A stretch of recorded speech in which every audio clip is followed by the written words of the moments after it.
할렐루야, 할렐루야. 우리 앞에 있는 분들하고 인사 나눕시다. 눈으로라도 사랑합니다, 축복합니다. 잘 될 것입니다. 시작. 잘 될 것입니다. 반드시 잘 될 것입니다. 크게 잘 될 것입니다. 아멘. 저를 따라서 하시죠. 성경으로 길을 찾고 기도로 힘을 얻는다. 아멘. 오늘도 예수 그리스도, 우리를 위해서 십자가에 죽으신 예수 그리스도의 은혜가 우리의 몸에, 우리의 마음속에 충만히 역사하시기를 주님의 이름으로 축복합니다.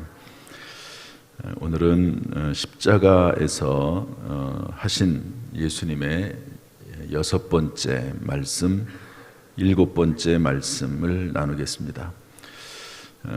그런데 성경상으로만 보면 어떤 것이 6번째 말씀인지 또 어떤 것이 7번째 말씀인지 잘 알기가 어렵습니다.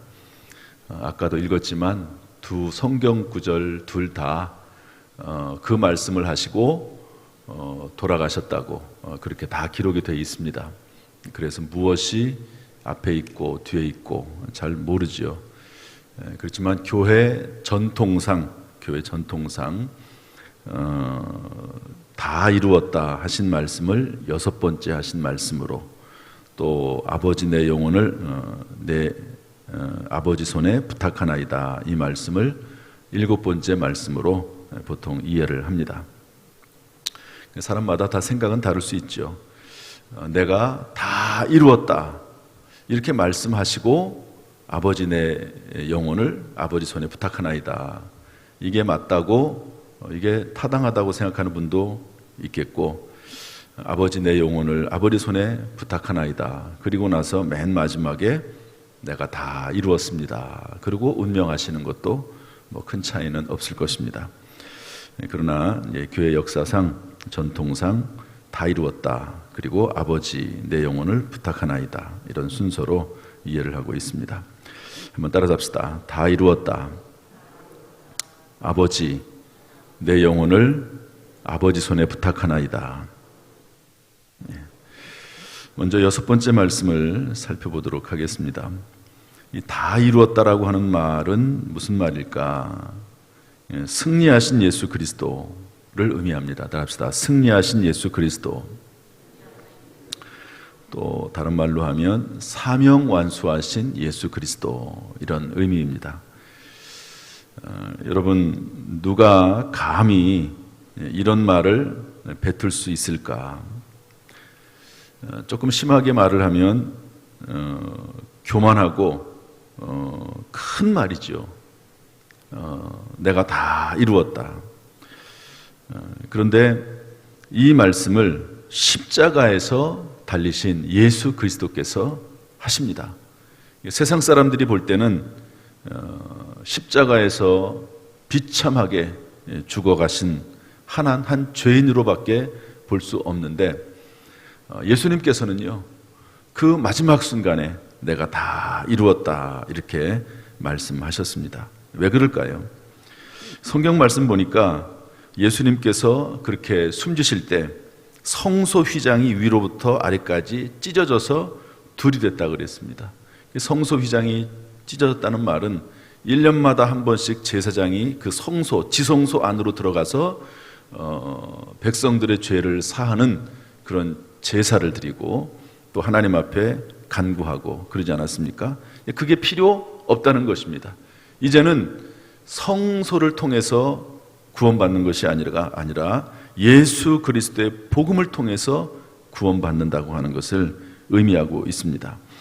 이것은 히브리서 7장 27절에 보면 예수님께서 아까 제가 말씀드린 그 내용을 그대로 받아서 그는 저 제사장들이 먼저 자기 죄를 위하고 다음에 백성의 죄를 위하여 날마다 제사 드리는 것과 같이 할 필요가 없으니 이는 그가 단번에 자기를 드려 이루셨습니다. 단번에. 여러분, 예수님께서 십자가에서 우리의 죄를 대신해서 죽으신 것은 우리의 모든 죄를 단번에 사하시는 하나님의 은혜인 줄로 믿습니다. 이것은 마치 자기 자신을 태워서 불을 밝히는 양초와도 같을 것입니다. 예수님께서는 자기의 모든 몸을 태워서 물과 피를 다 쏟으셔서 여러분 우리의 죄를 대신 감당하시고 그의 모든 사명을 완수하신 줄로 믿습니다. 그래서 이것을 또 다른 표현으로 하면 참된 쉼을 얻으신 예수 그리스도, 이렇게 표현할 수도 있겠죠. 여러분, 빚쟁이에 시달리는 사람이 얼마나 고통스럽겠습니까? 그런데 이 다 이뤘다라고 하는 말의 헬라어는 테텔레스타이라고 하는 단어입니다. 워낙 유명한 말이라 가지고요, 이미 아시는 분도 있을 것입니다. 이 말은 빚을 다 갚았다, 완전히 청산했다, 이런 말입니다. 여러분, 만약에 빚을 다 갚았으면 얼마나 편하겠습니까? 얼마나 마음이 기쁘겠습니까? 예수님께서 참 그 사명을 감당을 해서 쉼을 얻으셨을 뿐만 아니라 여러분, 예수 그리스도께서 참된 만족과 쉼을 저와 여러분에게 주신 줄로 믿습니다. 따라서 로마서 8장에서는 말하기를 그러므로 이제 그리스도 예수 안에 있는 자에게는 결코 정죄함이 없다고 했습니다. 수고하고 무거운 짐진 자들아 다 내게로 오라, 내가 너희를 쉬게 하리라. 여러분, 참된 만족과 위로와 소망은 예수 그리스도 안에 있는 줄로 믿습니다. 고난주간을 맞이해서 예수 그리스도의 십자가 아래서 참된 위로와 소망을 발견하는 저와 여러분 될 수 있기를 주님의 이름으로 축복합니다. 그리고 이것은 사명을 완수하신 예수님을 우리에게 알려준다고 말씀을 드렸습니다. 이것은 동일하게 우리에게 예수님은 사명을 완수하셨지만 또한 우리에게는 참된 사명을 주시는 역사적인 사건이라고 볼 수가 있습니다. 여러분에게 맡겨진 사명을 예수 그리스도와 함께 비록 십자가의 고난이 있다 할지라도 잘 감당할 수 있기를 주님의 이름으로 축복합니다. 고린도전서 15장 말씀 이렇게 말씀하고 있습니다. 그러므로 내 사랑하는 형제들아, 견실하며 흔들리지 말고 항상 주의 일에 더욱 힘쓰는 자들이 되라. 때때로 우리를 흔들려고 하는 악한 영들이 있고요, 내 마음속에서 두려움과 낙심이 있지만 그럼에도 불구하고 십자가에서 사명을 완수하신 예수 그리스도를 바라보면서 여러분, 우리의 사명도 더욱 더 열심히 믿음 안에서 감당할 수 있기를 주님의 이름으로 축복합니다. 연과 연줄 이야기를 제가 가끔 하지요. 연줄에 매여 있습니다.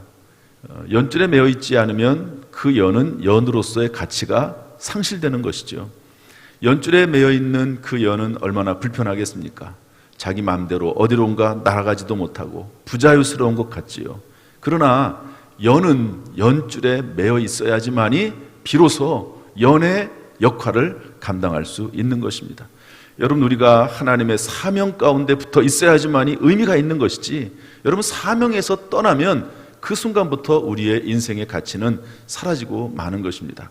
그래서 이런 말을 하는 분도 계시지 않습니까? 나의 사명이 남아있는 한 나는 죽지 않는다. 그런 말을 한 유명한 선교사도 있습니다. 우리의 사명, 우리는 사명에 따라 살고 또 사명에 따라 예수님과 함께 운명을 같이 하는 존재가 바로 저와 여러분인 줄로 믿습니다. 여러분이 새벽 기도, 우리가 거의 한 달 동안을 새벽 기도를 드리지 못했지만 이 새벽 기도를 드릴 수 있다는 게 얼마나 감사한지 몰라요. 새벽에 나와서 하루에 첫 시간을 드리고 말씀을 듣고 기도하고, 그리고 다른 사람들을 위해서, 교회를 위해서, 나라 민족을 위해서 기도할 수 있다는 것 얼마나 귀중한 일인지 모릅니다. 얼마 동안 새벽 기도를 안 하니까, 물론 기도는 하지만 이 새벽 시간에 나오지 못하니까, 또 이런저런 사정으로 중단하다 보니까 많이 모이지 못하잖아요. 개인적으로 나와서 기도할 수는 있습니다. 그러니까 이렇게 성도 간의 친교도 단절이 되고 함께 모여서 합심해서 기도하는 것도 중단이 되는 것을 볼 수 있었습니다. 그러나 다시 이제 새벽 기도를 재개했지요. 우리 이 고난주간 특별 새벽 기도가 끝나도 새벽 기도는 계속할 것입니다. 다음 주간에는 우리 선거를 위한 기도를 3일 동안 하고 또 계속해서 이 새벽 기도의 이 사명은 감당하려고 합니다. 주님 오실 때까지 우리에게 맡겨진 사명을 잘 감당해서 우리의 마지막 순간에 다 이루었다, 그리스도 예수 안에서 하나님의 영광을 위해서 다 감당했다, 다 이뤘다 하는 고백이 저와 여러분 가운데 있기를 주님의 이름으로 축복합니다. 마지막으로 예수님이 하신 말씀, 아버지 내 영혼을 아버지 손에 부탁하나이다. 이것은 영원한 안식에 들어가신 예수님을 의미합니다. 따라합시다. 영원한 안식에 들어가신 예수 그리스도. 그리고 이것은 삶의 마지막에 우리가 드려야 될 기도의 모범입니다. 삶의 마지막에.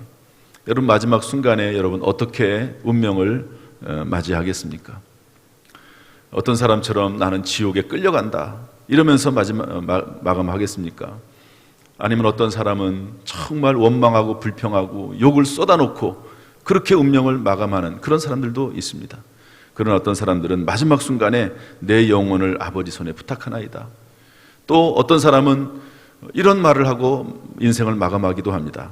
가장 좋은 것 중에 좋은 것은 하나님이 나와 함께 하심이라. 그러면서 운명을 맞이한 사람도 있습니다. 어떤 분은 하늘문이 열린다 이렇게 말을 하면서 운명을 맞이하는, 인생을 마감하는 분도 있습니다. 여러분 마지막 순간에 내 영혼을 아버지 손에 부탁하나이다. 내 영혼을 안심하고 맡기고 운명을 달리할 수 있는, 하나님의 부르심을 받을 수 있는 그것은요 정말 큰 은혜요 축복인 줄로 믿습니다. 여러분 맨 처음에 예수님께서 십자가에서 하신 말씀이 뭐냐면 아버지 저들을 사하여 주옵소서 이렇게 시작을 했습니다. 그러고 나서 쭉 말씀을 하셨죠. 아버지로 시작을 했습니다. 하나님 아버지 저들을 사하여 주옵소서. 그러면서도 맨 마지막 말씀 아버지 내 영혼을 아버지 손에 부탁하나이다.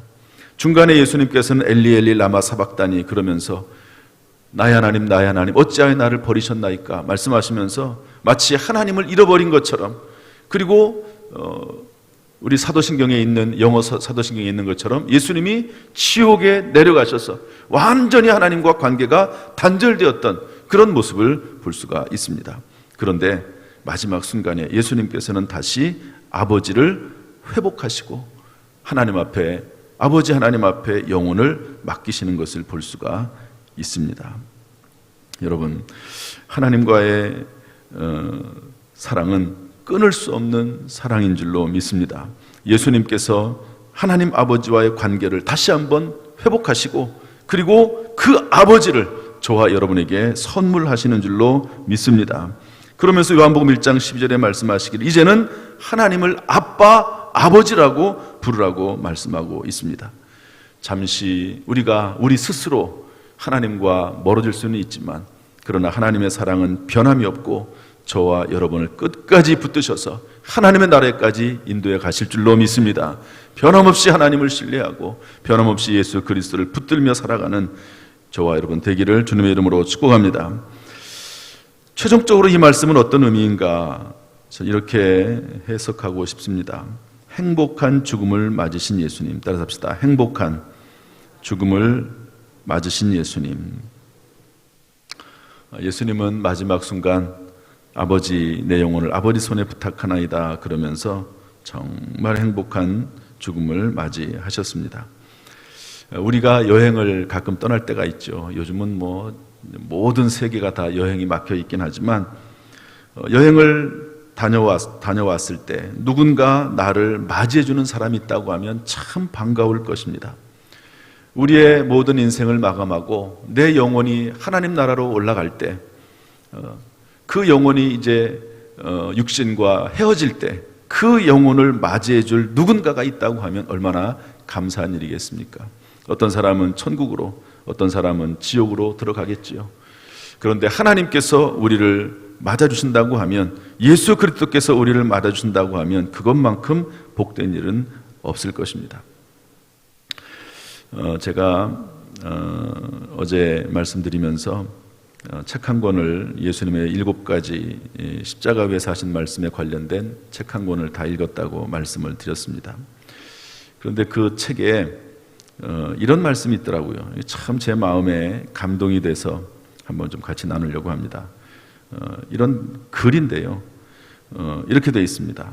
우리의 마지막 날에 하나님을 대면하게 되면 음식이나 좋은 집 때문에 감사하지는 않을 것입니다.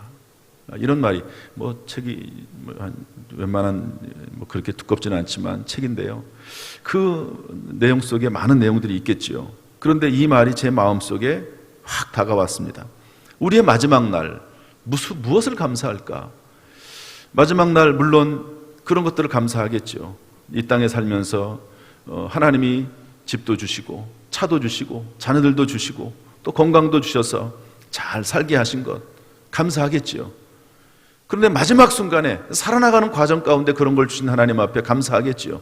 그런데 마지막 순간에 진정으로 감사가 되는 것은 무엇일까?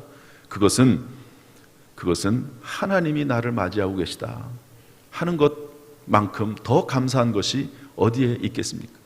이 땅에서 하나님이 나에게 주신 것도 감사하죠. 재물도 감사하고 건강도 감사하고 다 감사할 것입니다.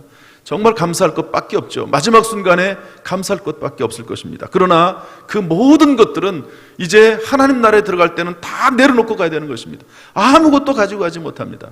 재물도 집도 차도 사랑하는 가족들도 다 두고 이제 떠나가야 됩니다. 그때 하나님께서 인도하신 것 감사하지만 하나님이 나를 기다리고 계시고 마지막 그 순간에 하나님을 배울 수 있다는 것, 영원한 천국에서 하나님과 영원한 삶을 누릴 수 있다는 것, 이것만큼 감사한 것은 없을 것입니다. 우리 영혼을 받아주신 것에 대해서 감사하게 될 것입니다. 그래서 예수님께서는요, 마지막 순간에 아버지, 내 영혼을 아버지 손에 부탁하나이다 이렇게 기도하지 않았을까 생각이 듭니다. 여러분, 고난주간에 예수님에 대해서 얼마나 많이 생각을 하셨습니까? 저는 책 한 권을 쭉 읽어나가면서 또 성경 말씀을 쭉 읽어나가면서 또 설교를 하기 위해서 글을 작성을 하면서 예수님에 대해서 깊이 묵상하는 그런 시간을 가질 수가 있었습니다. 그리고 제가 처음 이 말씀을 시작하면서 했던 말씀처럼 이 안에 거의 대부분의 많은 것들이 다 있습니다. 예수님의 십자가 위에서 하신 이 7가지 말씀 속에 거의 많은 것이 다 들어있는 것 같아요. 아버지 저들을 사하여 주옵소서, 용서의 하나님. 그리고 진실로 이르노니 내가 오늘 나와 함께 낙원에 있으리라. 구원의 예수 그리스도 보소서 아들이니이다. 그러면서 가족관계 또 인간관계 하나님과의 관계에 대해서 엘리 나바 사박다니 고통의 절정 가운데서 이 속에서 하나님을 더욱더 깊이 갈망하는 인생의 갈증과 갈급함을 해결할 수 있는 능력이 예수 그리스도 안에 있는 것을 내가 목마르다. 또 예수 그리스도 안에서 갈증을 해결할 수 있는 것 다 이루었다. 아버지 내 영혼을 아버지 손에 부탁하나이다. 다 이루었다. 이런 말씀 속에 정말 예수 그리스도가 누구인지를 알 수가 있고 그리고 예수 그리스도를 다시 한번 회복할 수 있다 하는 것을 다시 한번 깨닫게 됐습니다. 여러분 순간순간마다 앞으로 살아가는 동안 예수 그리스도께서 십자가 위에 사신 이 말씀을 기억하면서 예수님과 더욱더 친밀하게 더 가깝게 살아나가고 예수의 능력을 소유해 살아가는 저 여러분 될 수 있기를 주님의 이름으로 축복합니다. 하나님께서 우리 모든 성도들 가운데 은혜 베풀어 주시고 특별히 이 코로나 사태 이 가운데서도 위로하시고 소망 주시고 함께 하시기를 주님의 이름으로 축복합니다. 십자가 아래서 예수 그리스도를 다시 한번 만나고 소유하고 동행하는 은혜가 있기를 주님의 이름으로 축원합니다. 기도하겠습니다.